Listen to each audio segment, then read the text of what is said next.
ఓం సాయిరామ్. బాబా భక్తులందరికీ నమస్కారం అండి. మన బాబా గారి దయ వల్ల మనందరం బాగుండాలి, సంతోషంగా ఉండాలని కోరుకుంటున్నాను ఫ్రెండ్స్. ఇక ఈరోజు మన బాబా గారు ఒక మంచి సందేశాన్ని అయితే మన ముందుకైతే తీసుకువచ్చారండి.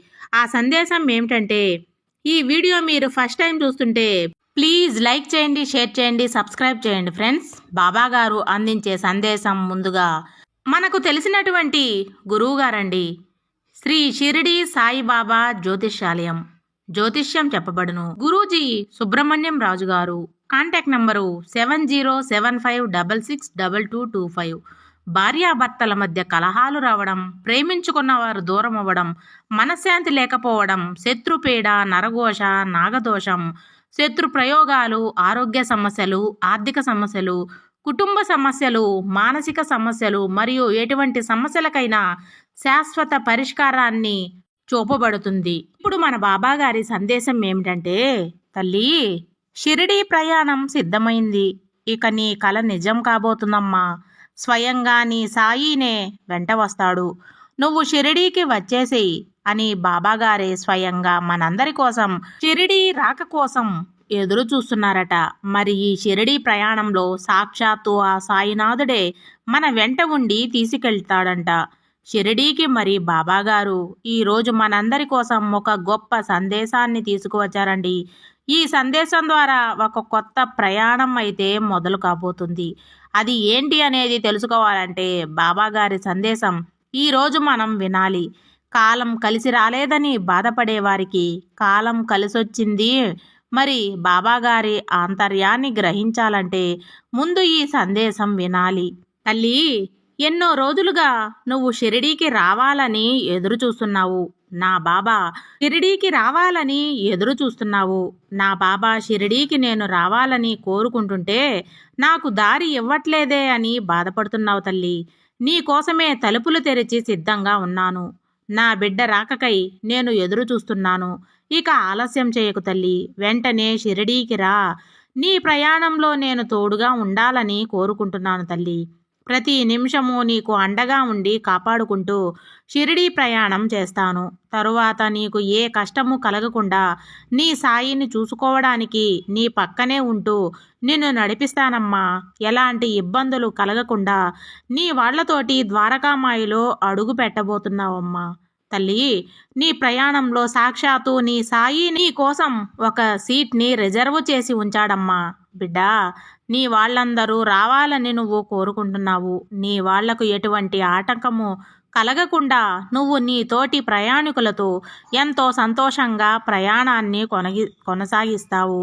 షిరిడీకి వచ్చాక షిరిడీలో కూడా అన్ని అనుభవాలు నీకు గుర్తుండిపోయేలాగా చేస్తానమ్మా. ద్వారకామాయిలో అడుగు పెట్టగానే నీకు ఏదో తెలియని శక్తి ఆవాహనమవుతుంది. ఆ శక్తి వల్ల నిన్ను ఉత్తేజపరుస్తుంది. నీ జీవితం ఎంతో ఉల్లాసంగా మారుతుంది.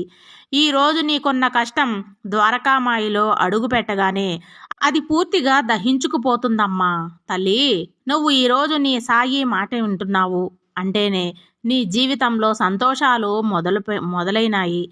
నీకు అదృష్టాన్ని ఎవరూ లాక్కోలేరమ్మా. కాలం మారుతుందో లేదో తెలియదు కానీ మనుషులు మాత్రం మారుతున్నారు. ఖచ్చితంగా వారి జీవితంలో ఏ ప్రయాణం ఎలా సాగుతుందో ఎవరూ ఊహించలేదు తల్లి. ఎదురుగా ఉన్నప్పుడు ఒకలాగా, లేనప్పుడు ఇంకొకలాగా నీ చుట్టూ ఉన్నవారు ప్రవర్తిస్తున్నారు. ఎవరు ఎలాంటి వారో ఎలా నమ్మాలో తెలియని పరిస్థితిలో నువ్వు ఉన్నావు. ఈరోజు షిరిడీ కోసం నువ్వు ప్రయాణం అవుతున్నావు. కానీ నీ పక్కనే ఉంటూ నిన్ను మోసం చేస్తూ నిన్ను వెనక్కి లాగేవారు నీ చుట్టూ ఉన్నారు. వారి మాటలు నువ్వు పట్టించుకోవద్దు. జీవితంలో ఏదైనా గెలవాలి, సాధించాలి అన్న పట్టుదల ఉన్నవారు వారి ఆలోచనలతో మాత్రమే ముందుకు వెళ్ళారు. తల్లి, నీ హృదయం, నీ మనస్సు ఏది చెబుతుందో అది మాత్రమే చేస్తూ వెళ్ళు. అప్పుడు నువ్వు అన్నింటిలోనూ గెలుస్తావు. నీ ప్రయాణానికి ఎవరైనా అడ్డొస్తే వారిని తప్పించే ప్రయత్నం నేనే చేస్తాను తల్లి. నువ్వు ఎప్పుడు అగరబత్తిలాగా ఉండాలి. అగరబత్తి తనను కాల్చుకుంటూ సుగంధాన్ని వెదజల్లుతుంది. అట్లానే మనిషి కూడా ప్రపంచానికి మంచిని మాత్రమే అందిస్తూ రావాలి. అప్పుడు నీ ఎదుగుదలని ఆపేవారు ఎవరూ ఉండరు. ఆడంబరాలకు భగవంతుడు లభ్యం కాడు. తల్లి, మొట్టమొదటిగా మానవుని మనసు మారాలి. మనస్సును మార్చుకొనగలే జప, తప ఆది సాధనలు ఎన్ని చేసినప్పటికీ అవన్నీ వ్యర్థమే అవుతాయి బిడ్డ. మానవుడు సముద్ర గర్భంలోకి ప్రవేశిస్తున్నాడు, ఆకాశంలోకి ప్రవేశిస్తున్నాడు.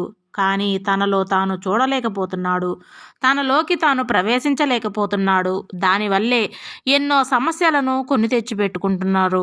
ఎప్పుడైతే నిద్రపోయేటప్పుడు ప్రశాంతంగా పడుకుంటారో, నిద్ర లేచిన తర్వాత సంతోషంగా ఉంటారో, ఎవరైతే అలా బ్రతకగలుగుతారో వాళ్ళే నిజమైన కోటీశ్వర్లుగా నేను భావిస్తాను. దేహమునకు మనసుకు సంబంధించిన సుఖం నిజమైన సుఖం కాదమ్మా, అది కదిలిపోయే మేఘం లాంటిది. కాబట్టి సుఖాల వైపు పరిగెడితే కష్టాల పాలు తప్పవు. నిరాకరుడు అయినా అంటే రూపం లేని వాడు కాదమ్మా, అన్ని రూపాలలోనూ తానై ఉండేవాడే నిరాకరుడు. ఆ భగవంతుడు కనపడే సాటి వ్యక్తిని ప్రేమించలేనివాడు కనపడని ఆ దేవుణ్ణి ప్రేమిస్తాడని ఎలా నమ్ముతావు బిడ్డ? ఖాళీగా ఈ భూమి మీద అవతరించాం, ఖాళీగానే తిరిగి వెళ్ళిపోతాం. మధ్యలో అన్నీ చేకూరినట్లే కనిపించినా సరే ఖాళీగా ఉందాం అని నిశ్చయంగా ఉంటే స్వరూపమైన ఆనందం అనుభవానికి వస్తుంది బిడ్డ. నువ్వు జన్మించిన ఆ తల్లిదండ్రులు ప్రేమించడం మొదలుపెట్టు, వారిని ఆప్యాయంగా చూసుకో.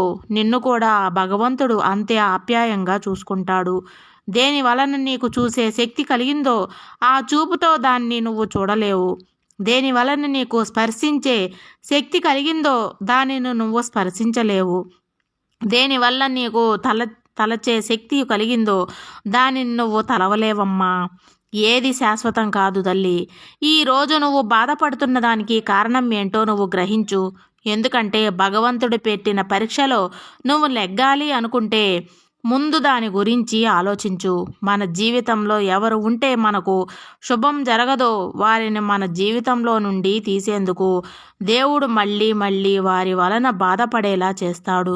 కనీసం ఆ బాధల్ని తట్టుకోలేకనైనా వారిని విడిచి నిజమైన జీవితాన్ని ప్రారంభిస్తామని, సంతోషంగా జీవిస్తాము అని. అంతేగాని భగవంతుడు పెట్టే పరీక్షల్లో మనం గెలవలేక అనవసరమైన ఆలోచనలతో సతమతమవుతూ జీవితాన్ని వ్యర్థం చేసుకుంటున్నాము. విలువలేని దుమ్ము కణం కూడా ఒక్కసారి నీ కంట్లో పడి నిన్ను విలవలాడేలా చేస్తుంది. అలాగే కొందరు విలువలేని మనుషులు కూడా చాలాసార్లు వారి మాటలతో బాధ పెడతారు. ఊదేసుకుని ముందుకు వెళ్ళడమే ఉత్తమ లక్షణం.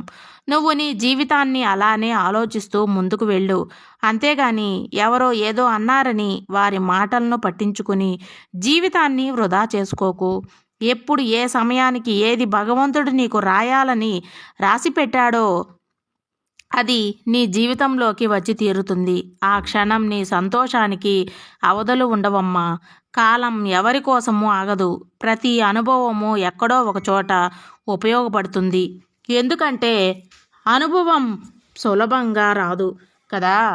ఎవరైనా ఉన్నారు అంటే తప్పకుండా వారు అదృష్టవంతులు. మీ కీడు కోరేవారు ఎవరైనా ఉన్నారు అంటే వారిని దూరం పెట్టు. వారి నుండి నీకు ఎటువంటి ఉపయోగము ఉండదు. ప్రతికూల పరిస్థితులను నువ్వు అర్థం చేసుకో తల్లి. బాధ కలిగినా సంతోషం కలిగినా మనల్ని మనం ఎప్పుడైనా కౌగులించుకుంటామా? అవుతుందా? సాధ్యపడుతుందా తల్లి? లేదు కదా. మన భుజాల మీద మనం పడి ఏడవగలమా? సాధ్యమవుతుందా తల్లి? లేదు కదా. అంతే. మనకున్న ఎమోషన్స్ ఫీలింగ్స్ అయినా మన అనేవారు ఉండాలి. అందుకే ఆత్మీయుల్ని ఎప్పుడూ దూరం చేసుకోకూడదు. ఎవరైనా నీ ఆత్మీయులు ఏదైనా ఒక మాట అంటే నా కోసమే కదా అన్నట్టుగా భావించు. నువ్వు ఏదైతే నీ దగ్గర దాచుకుంటావో అది నీ దగ్గరే ఉంటుంది. నువ్వు ఏదైతే ఇతరులకు ఇస్తావో దానిని భగవంతుడు అనేక రెట్లు పెంచి నీకు ఇస్తాడమ్మా. నువ్వు ఇవ్వటం నేర్చుకో, ఆ భగవంతుడు నీకు తిరిగి ఇవ్వటం నేర్పిస్తాడు. నీకు ఎంత కావాలంటే అంత భగవంతుడు నీకు అందిస్తూనే ఉంటాడు. ఇదండి మన బాబా గారు మన కోసం అందించిన సందేశం. మీకు అందరికీ నచ్చిందని అనుకుంటున్నాను ఫ్రెండ్స్. సర్వేజన సుఖినో భవంతు. జై సాయిరామ్.